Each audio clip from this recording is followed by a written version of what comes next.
نہ کوئی غم کرو نہ خوف، خوشیاں مناؤ جنت کی جس کا تم سے وعدہ کیا گیا تھا۔ اللہ کی ربوبیت پر اطمینان جب انسان کو ہو جاتا، میرا رب اللہ ہے، ربی اللہ، انسان کے لیے نہ کوئی کھٹکا، نہ کوئی خطرہ، نہ کوئی خوف، نہ کوئی حزن۔ جو کچھ ہو رہا ہے کس کے اذن سے ہو رہا ہے؟ اللہ کے اذن سے۔ اللہ کے اذن کے بغیر پتہ تک نہیں ہلتا۔ یہ کوئی اندھا بہرا مادہ نہیں ہے جس سے مجھے کوئی خوف ہو۔ اندھا بھینسا چلا رہا ہو اس سے تو ڈرنے کا ہر انسان کو ڈرنا چاہیے، نہ معلوم کس کو ٹکر مار دے۔ لیکن نہیں، اس کائنات کو چلانے والا ایک سمیع و بصیر خدا ہے، وہ جو میرا دوست ہے، میرا ولی ہے۔ اللہ ولی الذین آمنوا یخرجہم من الظلمات الی النور۔ اللہ اہل ایمان کا ولی ہے، ساتھی ہے، پشت پناہ ہے، مددگار ہے، حمایتی ہے۔ بتائیے جسے یقین ہو جائے کہ اللہ میرا مددگار، اللہ میرا محافظ، اللہ میرا پشت پناہ، اللہ میرا حمایتی، اس کے لیے کوئی خوف ہوگا؟ اس سے کوئی ڈر ہوگا؟ میں مثال دیا کرتا ہوں ایک بہت سادہ، پنجاب کے دیہات کی۔ تو بڑا چودھری ہے اور کوئی غریب کسان ہے۔ اس غریب کسان کے جانوروں کو ہر وقت اندیشہ ہوگا چوری کا، کوئی میری بھینس کھول کر نہ لے جائے، کوئی میرا بیل کھول کر نہ لے جائے۔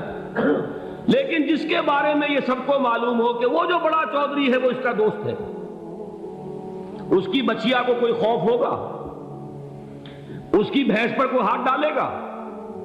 اسے کوئی اندیشہ ہوگا؟ نہیں۔ کیوں؟ کہ وہ بڑا چودھری، بڑا اس کا یہاں کا سردار، جاگیردار، سب کو معلوم ہے وہ میرا دوست ہے، کوئی میرے خلاف اقدام نہیں کر سکتا۔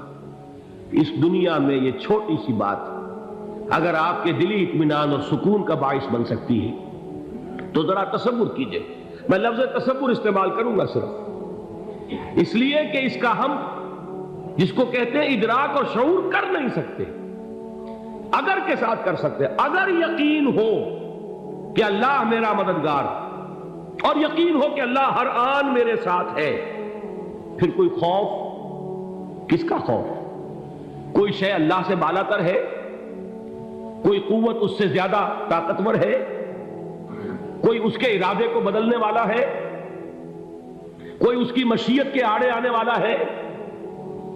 یہی بات ہے جو حضور نے فرمائی، یہ ایمان کا حاصل ہے لب لباب، کہ دیکھو اچھی طرح اس بات کو ذہن نشین کر لو، اگر تمام انسان مل کر تمہیں کوئی نقصان پہنچانا چاہے نہیں پہنچا سکتے، مگر جو کچھ اللہ نے لکھ دیا ہو، اور تمام انسان مل کر تمہیں کوئی نفع پہنچانا چاہے نہیں پہنچا سکتے، مگر وہ شے جو اللہ نے طے کر دی۔ آپ پھر میں کہوں گا ذرا طاری کیجئے، اسے فرض کیجئے، اسے سوچئے۔ اگر اس حدیث پر ہمارا دل ٹھکا ہوا ہو تو کسی سے ڈر ہوگا؟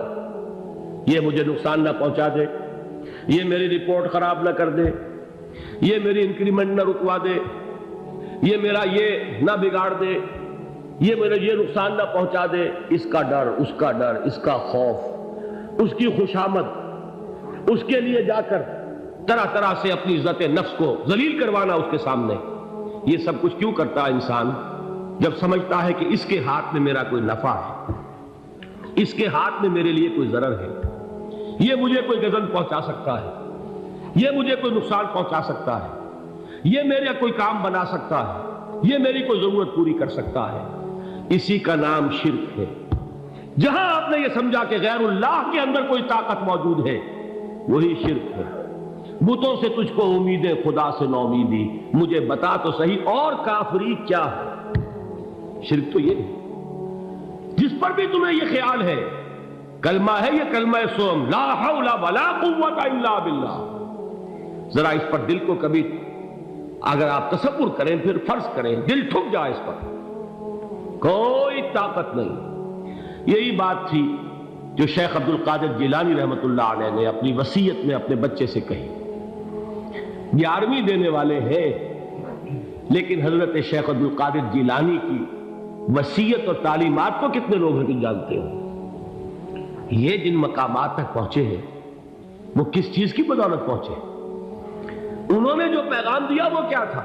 اے میرے بچے، جس طریقے سے قرآن مجید میں حضرت لقمان کی نصیحتیں جو ہے نقل کر دی گئی ہیں، میں یہ عرض کروں گا بالفرض اگر قرآن حضرت عبد القادر جیلانی کے بعد نازل ہوا ہوتا تو شیخ عبد القادر کی یہ نصیحتیں بھی قرآن میں درج ہوتی۔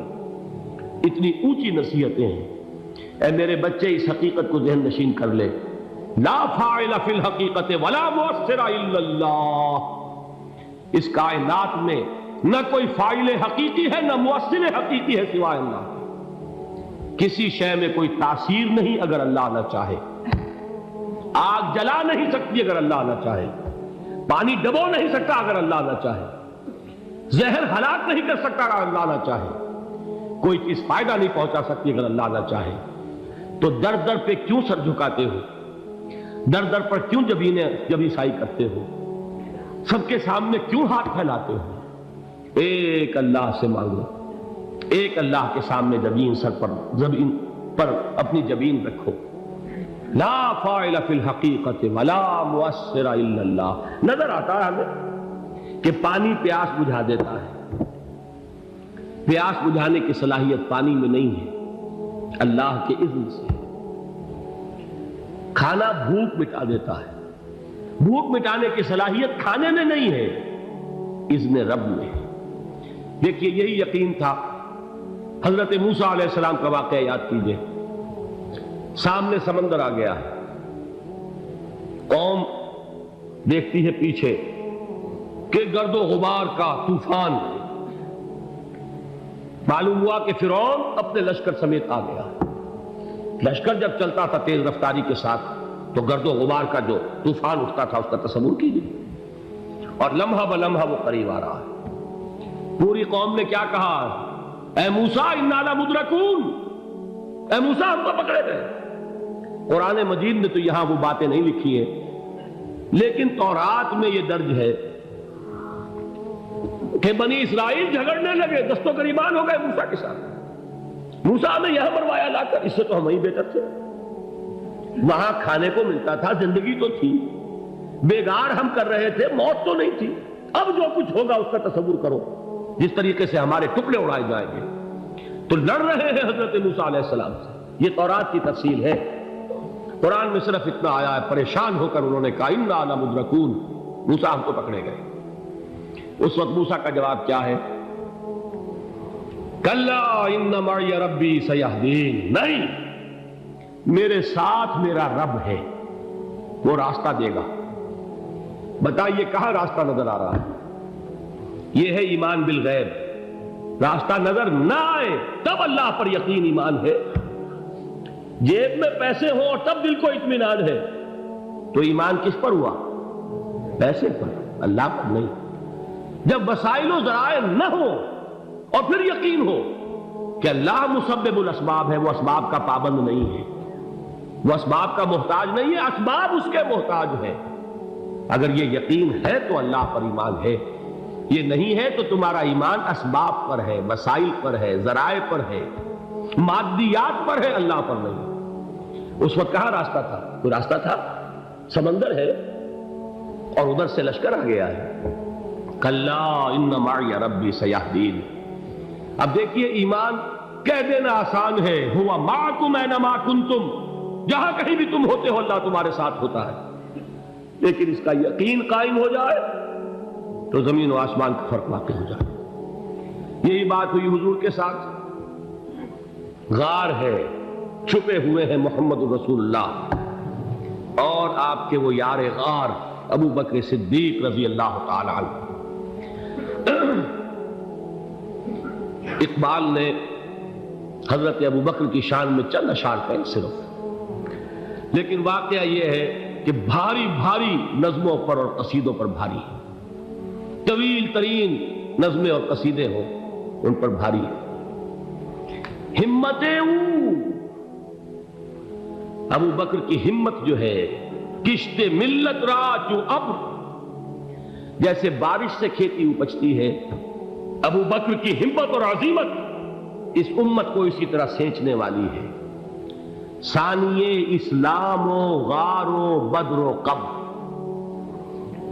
وہ دوسرے تھے اسلام میں، دوسرے پہلے کون تھے؟ انا اول المومنین، حضور فرماتے سب سے پہلا ایمان لانے والا میں، دوسرے ابو بکر۔ ویسے ہمارے ہاں یہ چلتا ہے اختلاف، حضرت علی پہلے ہیں کہ حضرت ابو بکر پہلے ہیں، لیکن اس میں بڑی خوبصورت تطبیق قائم کی ہے علماء نے، اور بہت صحیح ہے۔ چار کے بارے میں فیصلہ ہی مت کرو کہ کون پہلے، ان کی ایک عجیب تقسیم کر دی ہے۔ آزاد مردوں میں، بالغ مردوں میں سب سے پہلے ابو بکر، بچوں میں سب سے پہلے علی، خواتین میں سب سے پہلے خدیجہ، اور غلاموں میں سب سے پہلے زید بن حارثہ۔ بڑی پیاری تقسیم ہے، یہ چاروں ہی پہلے ہیں، ہر ایک کے لیے اولیت ہے۔ اور واقعہ یہ ہے کہ اگر زمانی اعتبار سے تعین ہوگا تو پہلے خدیجۃ الکبریٰ آئیں گی رضی اللہ تعالی عنہ، کسی اور سے بات کرنے کی نوبت بعد میں آ سکتی ہے، پہلے تو اہلیہ محترمہ سے بات ہوئی، آتے ہی پہلی وحی ہوئی ہے، ابھی تبلیغ کا حکم نہیں تھا، کس کو بتایا واقعہ؟ ابھی اپنی نبوت کی تبلیغ کا تو حکم ہی نہیں آیا، واقعہ کس کا ہے؟ وہ خدیجہ کا ہے۔ جب کہا ہے کہ خشیت علی نفسی، مجھے اپنی جان کا اندیشہ ہے، تو کیا جواب دیا خدیجہ نے رضی اللہ تعالی عنہا؟ وہ صدیقۃ الکبریٰ ہے، صدیقات جو ہے خواتین ان میں چوٹی پر خدیجۃ الکبریٰ ہے رضی اللہ تعالی عنہا، اور صدیق جو مرد ہیں ان میں صدیق اکبر ہے ابو بکر صدیق رضی اللہ تعالی عنہ، لیکن صدیقات میں چوٹی پر۔ جب حضور نے فرمایا خشیت علی نفسی، کیا فرمایا، کیا عرض کیا، کیسے تسلی دی؟ نہیں نہیں، اللہ آپ کو ضائع نہیں کرے گا، آپ غریبوں کے ہمدرد ہیں، آپ مساکین کے تکالیف رفع کرنے والے ہیں، آپ بیواؤں کی سرپرستی کرتے ہیں، آپ مسافروں کی خدمت کرتے ہیں، اللہ آپ کو ضائع نہیں کرے گا۔ یہ یقین ہے اس خاتون کے اندر۔ خیر وہ ایک علیحدہ بات ہو جائے گی۔ میرے دل پر حضرت خدیجہ رضی اللہ تعالیٰ عنہ کی شخصیت کا بڑا گہرا نقش ہے، جو وہ کوئی اور ہی وقت اور موقع ہوا تو بیان ہوگا۔ بہرحال اقبال نے ایک مصرے میں جو چار اولیتیں جمع کر دی ہیں، ہمتیں او کشت امت را چو ابر، ثانی اسلام و غار و بدر و قبر۔ اسلام میں حضور کے بعد پہلے کون؟ ابو بکر۔ غار میں حضور کے ساتھ کون؟ ابو بکر۔ بدر کی رات اللہ کا رسول سربسجود وہ جھاڑ، وہ گھاس پھوس کی جو جھوپڑی بنائی گئی تھی، اور وہاں تلوار ننگی لے کر پہرا دینے والا کون؟ ابو بکر۔ اور اس حجرہ عائشہ میں محمد کے بعد سب سے پہلے دفن ہونے والا کون؟ ابو بکر رضی اللہ تعالی عنہ وصلی اللہ علیہ وسلم۔ وہ جو معاملہ میں سنا رہا تھا غار ثور کا، حضرت ابو بکر بھی حضور کے خیال سے لرز گئے ہیں۔ آپ کو یاد ہوگا کہ جا کر پہلے تمام جتنے سوراخ تھے انہیں بند کیا ہے، ایک سوراخ رہ گیا تھا جس کو بند کرنے کے لیے کوئی کپڑا نہیں تھا، وہاں اپنی ایڑی رکھی ہے، تب کہا ہے حضور سے تشریف لائیے، اور اپنے زانو پر حضور کو لٹایا ہے، اور وہاں کسی موذی جانور نے کاٹا ہے، حضور کی آنکھ لگ گئی تھی، اس وقت اس بل کے اندر جو بھی بچھو ہے کیا ہے واللہ عالم، اس نے کاٹا ہے، اس کی تکلیف کی وجہ سے ابو بکر کی آنکھوں سے آنسو ٹپک گئے، حضور کے چہرے مبارک پر پڑے ہیں، تو حضور جاگے ہیں، معاملہ کیا ہے؟ ایڑی نہیں ہٹائی وہاں سے، مبادا وہ جانور وہاں سے نکل کر محمد الرسول اللہ کو کوئی گزن پہنچا دے، ابو بکر کی ایڑی ہے، جس طرح چاہے کھا لے، ختم کر دے، جان نکل جائے تب کوئی آنچ آئے، محمد پر تو آئے، لیکن جیتے جی نہیں۔ وہ ہے ابو بکر۔ حضور کے خیال سے اس وقت حضور نے پھر اپنا لعاب دہن لگایا ہے، اور اس سے پھر آپ کی تکلیف ختم ہوئی۔ جیسے خیبر میں حضرت علی کی آنکھ دکھ رہی تھی، اس کو جو شفا حاصل ہوئی ہے وہ بھی حضور کے لعاب دہن سے ہوئی۔